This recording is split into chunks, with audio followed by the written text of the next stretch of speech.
saya Zainuddin. Kami berdua akan menyampaikan materi tentang tafsir Ahkam Al-Qada yang diberi judul oleh dosen pengampu yaitu Hudud Pemberontakan. Kami akan menyampaikan materi tersebut. Yang pertama pengertian pemberontakan, yang kedua unsur pemberontakan, yang ketiga tindakan penanggulangan pemberontakan, yang keempat saksi pemberontak serta pembuktian pelaksanaan hukuman. Terkait dengan kegiatan materi kami ini, saya akan menyampaikan terlebih dahulu tentang pengertian pemberontakan.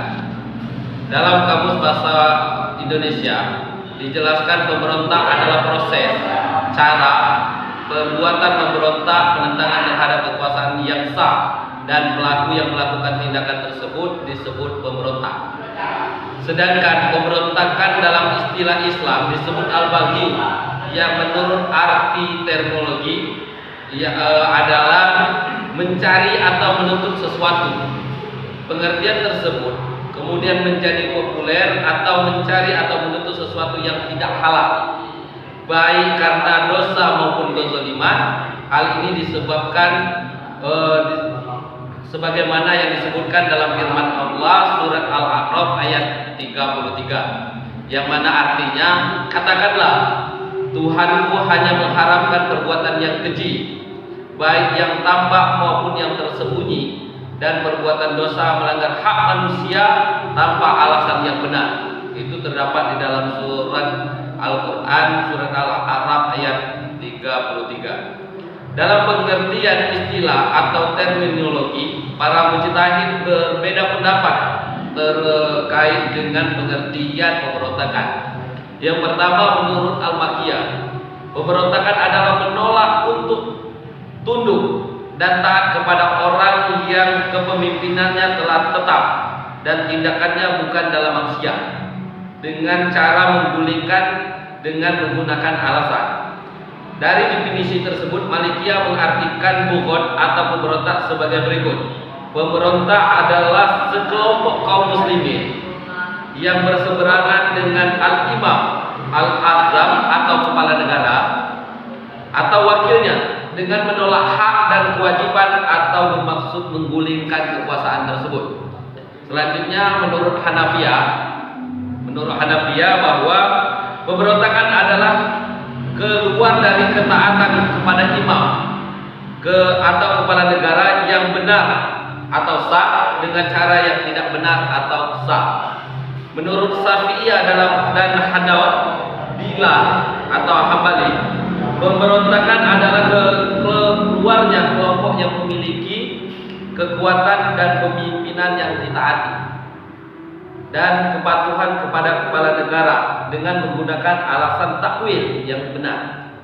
Dari definisi yang dikemukakan oleh para ulama tersebut, adanya perbedaan yang menyangkut persyaratan yang seharusnya dipenuhi dalam jarima pemberontak, tetapi tidak dalam unsur prinsipil.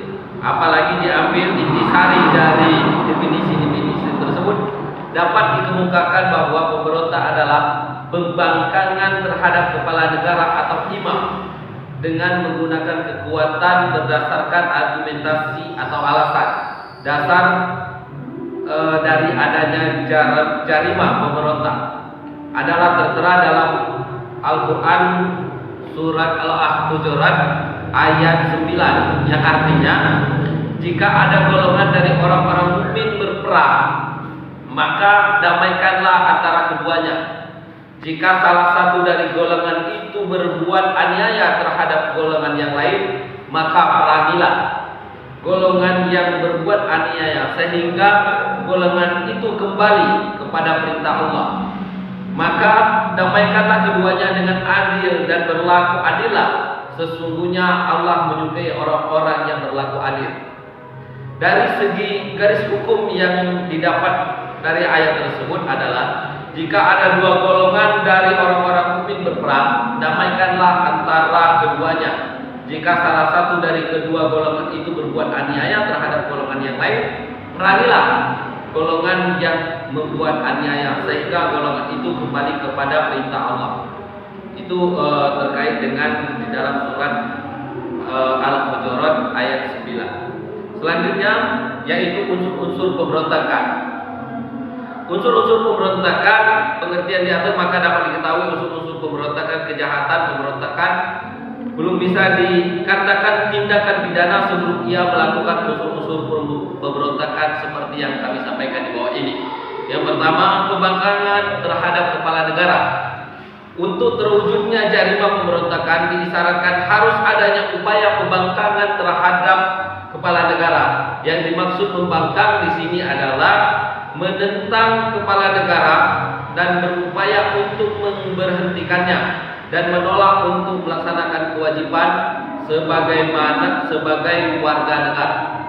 Kewajiban atau hak tersebut bisa merupakan hak Allah yang telah ditetapkan untuk kepentingan masyarakat dan bisa juga berupa hak individu yang ditetapkan untuk kepentingan masyarakat, untuk kepentingan perorangan atau individu. Seperti contoh penolakan untuk membayar zakat, penolakan untuk melaksanakan putusan hakim, seperti hukuman had zina, hukuman kisosnya. Akan tetapi berdasarkan kesepakatan para fuqaha atau ahli fikih, penolakan untuk tunduk kepada pemerintah yang menjurus kepada kemaksiatan bukan merupakan pemberontakan.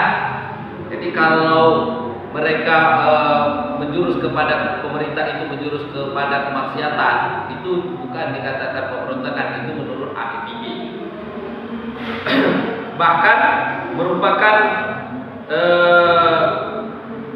melainkan sebuah kewajiban karena ketaatan tidak diwajibkan kecuali dalam kebaikan. Sebuah kewajiban karena ketaatan diwajibkan kecuali dengan kebaikan dan tidak boleh dalam kemaksiatan. Oleh karena itu, apabila orang imam atau kepala negara memerintahkan sesuatu yang bertentangan dengan syarat, maka tidak ada kewajiban bagi siapapun untuk menaati apapun yang diperintahkannya. Pembangkangan kadang ditujukan pada imam atau kepala negara dan kadang kepada para pejabat ditunjuk dan mewakilnya. Pejabat tersebut antara lain mencari hakim atau pejabat-pejabat di bawahnya dalam sistem imamnya. Penguasa tertinggi para fuqaha disebut dengan istilah imam yang di atasnya tidak ada imam lagi. Sedangkan penguasa di bawahnya apabila diperintahnya berdiri sendiri disebut dengan imam secara mutlak atau dengan wakil imam apabila ia mewakili al-imam atau al-qadha. Pembentukan imamah atau pemerintah merupakan bagian dari fardu kifayah, sama halnya dengan menetapkan keadilan. Hal ini dikarenakan umat memerlukan seseorang pemimpin atau imam yang menjalankan urusan-urusan agama, membela sunnah, menyantuni orang yang teraniaya, serta mengatur hak-hak kewajiban warga negara. Pemberontak imamah yang diketahui ekstensinya bisa ditempuh dengan berbagai cara sebagai berikut. Yang pertama, pemilihan oleh ahlul al-wasaqi. Yang kedua, penunjukan langsung oleh imam terlebih dahulu orang-orang yang menggantikannya. Yang ketiga, imam yang terdahulu membentuk majelis permusyawaratan yang terdiri dari orang-orang tertentu, dan disitulah akan terjadi pemilihan kepala yang baru. Yang selanjutnya, kudeta atau perebutan kekuasaan yang diumumkan kepada rakyat. Para ulama mazhab juga telah sepakat bahwa memerangi dan merampas orang-orang yang terhadap pemerintah yang sah tidak boleh dilakukan sebelum mereka memberi kejelasan tentang sebab pembangkangannya. Apabila mereka menyebutkan kezoliman atau penyelewengan yang dilakukan oleh pemerintah dan mereka memiliki fakta yang benar terkait, maka imam harus berupaya menghentikan kepada imam atau kepala negara. Apabila mereka tidak ingin kembali, maka mereka harus diperangi dan ditumpas. Yang kedua, pembangkangan dilakukan dengan kekuatan. Apabila yang dimaksud dengan adapun yang dimaksud dengan kekuatan adalah jumlah yang banyak daripada anggota pemberontak atau kekuatan fisik dan senjata serta dukungan logistik dan dana yang memungkinkan mereka melakukan perlawanan. Hambali mengartikan kekuatan dengan sesuatu atau gabungan orang dan bersenjata yang untuk menumpasnya diperlukan prajurit yang banyak. Syafi'iyah mengisyaratkan untuk terwujudnya kekuatan diperlukan seorang pemimpin yang ditaati. Karena kekuatan tidak akan sempurna kecuali dengan adanya pemimpin.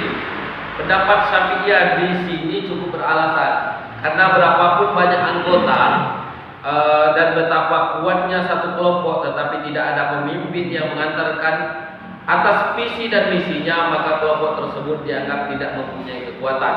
Dengan demikian, pengertian kekuatan ini harus berupa gabungan dan unsur personil, senjata, logistik, dan tak lupa pula kepemimpinan yang pandai mengartikan taktik dan strategi. Satu tindakan pembangkangan dianggap sebagai pemberontakan diisyaratkan harus adanya penggunaan atau pengarahan kekuatan. Apabila tidak disertai dengan kekuatan, maka hal itu tidak disebut sebagai pemberontak. Seperti contoh penolakan Sayyidina Ali atau membaiat Abu Bakar, pembangkangan keluarganya kelompok Khawarij dari Sayyidina Ali. Mereka tidak dianggap sebagai tindakan pemberontak karena tidak adanya kekuatan yang timbul dari pembangkangan tersebut. Oleh karena itu, jika hanya sekedar ide atau sikap yang menggambarkan pembangkangan, maka hal tersebut belum bisa disebut pemberontak. Pemberontakan menurut Imam Malik atau Syafi'i, Imam Ahmad dimulai sejak digunakannya kekuasaan secara nyata atau pembangkangan itu belum dianggap sebagai pemberontakan, dan mereka diperlukan sebagai orang yang adil, tidak bersalah. Selanjutnya juga yang ketiga, adanya niat melawan hukum. Untuk terwujudnya tindakan pidana pemberontakan, diisyaratkan adanya niat untuk melawan hukum dari mereka yang membangkang. Unsur ini terpenuhi jika seseorang bermaksud menggunakan kekuatan atau menjatuhkan imam atau kepala negara, atau tidak mentaatinya apabila tidak ada maksud keluar dari imam atau tidak ada maksud menggunakan perbuatan, maka perbuatan pembangkangan itu belum dikategorikan sebagai pemberontak.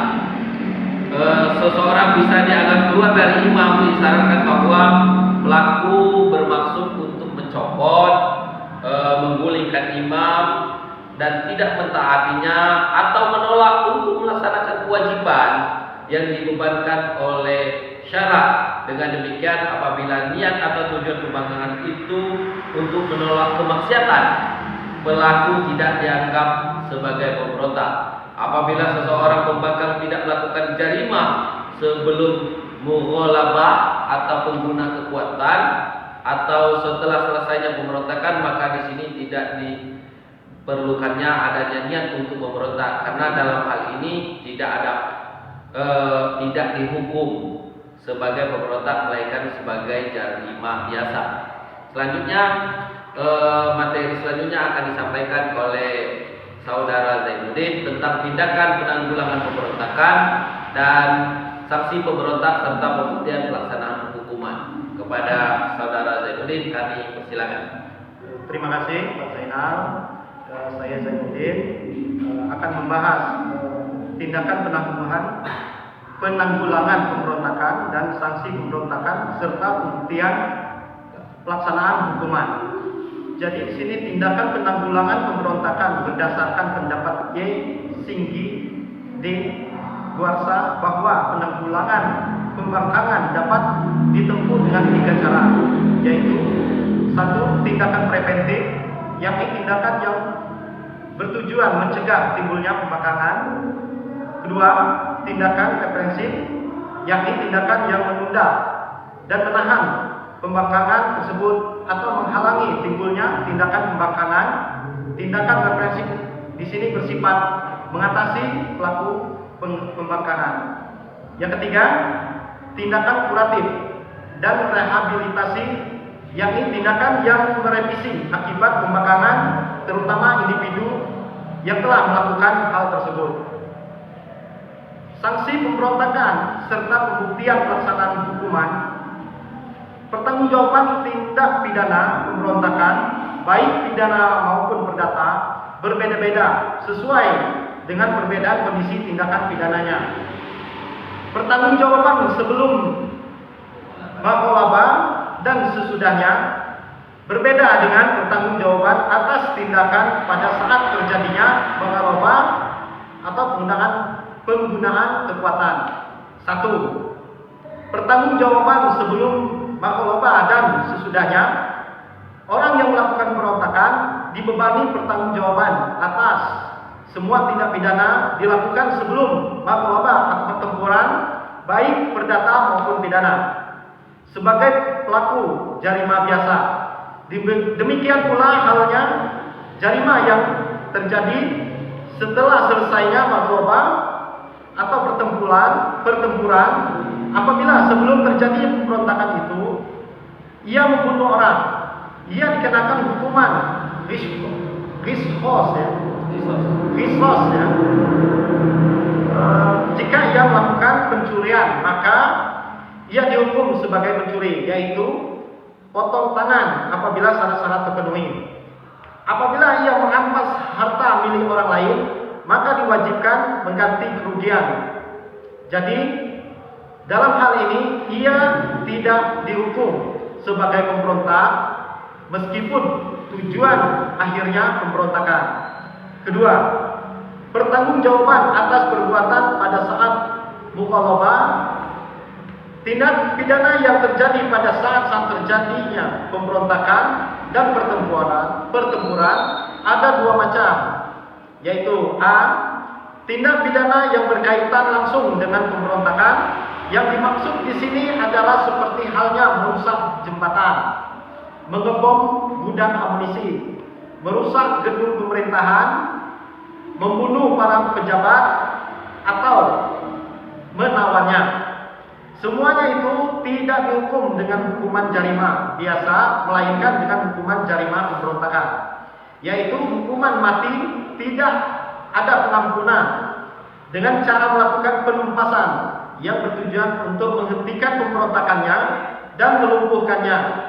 Apabila mereka telah menyerah dan meletakkan senjatanya, penumpasan harus dihentikan dan mereka dijamin keselamatan jiwa dan hartanya. Tindakan selanjutnya, pemerintah boleh mengampuni mereka atau menghukum mereka dengan hukuman taksir atas tindakan pemberontakan mereka, bukan karena jarima atau perbuatan mereka lakukan pada saat terjadinya pemberontak. Setelah mereka dilumpuhkan dan ditangkap adalah hukuman takzir. B. Tindak pidana yang tidak berkaitan dengan pemberontakan. Yang dimaksud di sini adalah tindak pidana yang terjadi saat berkecamuknya pertempuran, tetapi berkaitan dengan pemberontakan, seperti minum minuman keras, zina, atau pemerkosaan, dan dianggap sebagai jarima biasanya. Sedangkan pelakunya dihukum sesuai dengan hukuman hudud dengan jarima yang telah mereka lakukan. Dengan demikian, jika ada seorang yang berzina pada waktu berkecamuknya peperangan, pemberontakan, maka ia dikenakan hukuman jerah 100 kali ditambah dengan pengasingan. Adapun pertanggungjawaban perdata bagi para pemberontak tidak ada jika mereka merusak dan menghancurkan aset-aset negara yang dianggap oleh mereka perlu dihancurkan. Adapun kerusakan harta secara individu yang menyangkut kekayaan individu, maka mereka tetap dibebani pertanggungjawaban perdata. Dengan demikian, barang-barang yang diambil harus dikembalikan dan yang dihancurkan harus diganti. Pendapat ini dikemukakan oleh Imam Hanafi dan pendapat yang sahih di kalangan mazhab Syafi'i. Namun di kalangan mazhab Syafi'i ada yang berpendapat bahwa pemberontak harus bertanggung jawab atas semua perbuatan yang telah dilakukan, seperti halnya hancur dan hilangnya benda atau yang lain, baik yang berkaitan dengan pemberontakan atau tidak, karena hal ini mereka lakukan dengan tujuan melawan hukum. Demikianlah materi yang kami sampaikan. Mudah-mudahan bermanfaat bagi kita semua. Kami akhiri. Assalamualaikum warahmatullahi wabarakatuh.